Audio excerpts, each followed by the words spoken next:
Comparing political maps and physical maps. Humans have been making and using maps for thousands of years. The earliest cartographers created maps on cave walls, clay tablets, and papyrus. These maps usually recorded important routes or landforms. Modern cartographers make all types of maps and can add a lot more detail than map makers could in the past. One important type of map is called a political map. Political maps don't focus on landforms or other natural features. Instead, they focus on territorial features, things like cities, states, countries, and continents. These maps tend to have boundaries that are human made, imaginary, and have changed throughout history based on who controls what land.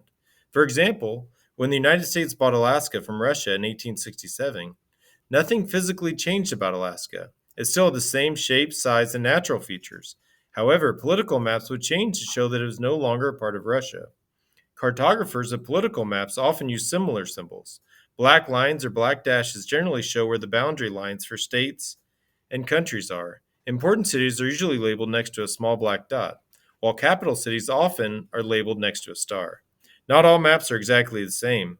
However, so checking out the legend is important before using a political map. The rows, and map scale are also helpful in knowing what direction to go and how big an area is. While political maps don't usually show physical features like mountains, valleys, plateaus, elevation, etc., they do usually include large bodies of water, like oceans. This is because oceans and important rivers are often a part of political boundaries.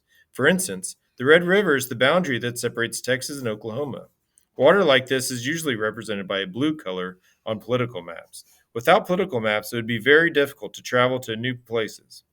Using a political map as a new place could prevent you from getting lost. Political maps make our lives much easier. Comparing political maps and physical maps. There are many different types of maps with many different purposes. A weather's map's purpose is to show daily temperatures or how much rain is expected in a certain area. A geological map's purpose is to show where to find certain types of rocks on the Earth's surface. Understanding the different types of maps can help you better understand a map's purpose. One map worth understanding is the physical map. The map's main purpose is to show you where important natural features and landforms are so you won't get stuck or lost. While this type of map might have cities and states labeled, this is not its main job. Instead, it emphasizes physical features like lakes, rivers, oceans, plateaus, mountains, and deserts. Like all maps, a physical map should include a compass rose, map scale, and a legend. The legend will explain any symbols you find on the map. Physical maps often have some unique symbols that aren't necessarily found on any other types of maps. For example, a small triangle is sometimes used to represent a mountain peak. The legend on a physical map might also explain what different colors on the map mean. Blue, of course, represents different bodies of water like oceans, lakes, and rivers.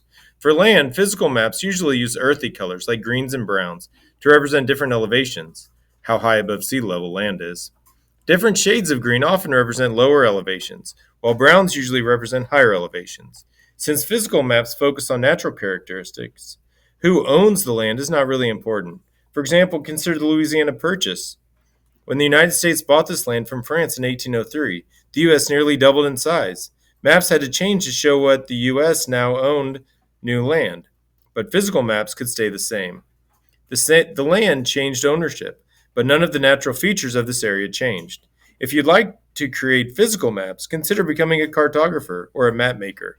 This is an important career that requires attention to detail and patience and helps us better understand our Earth.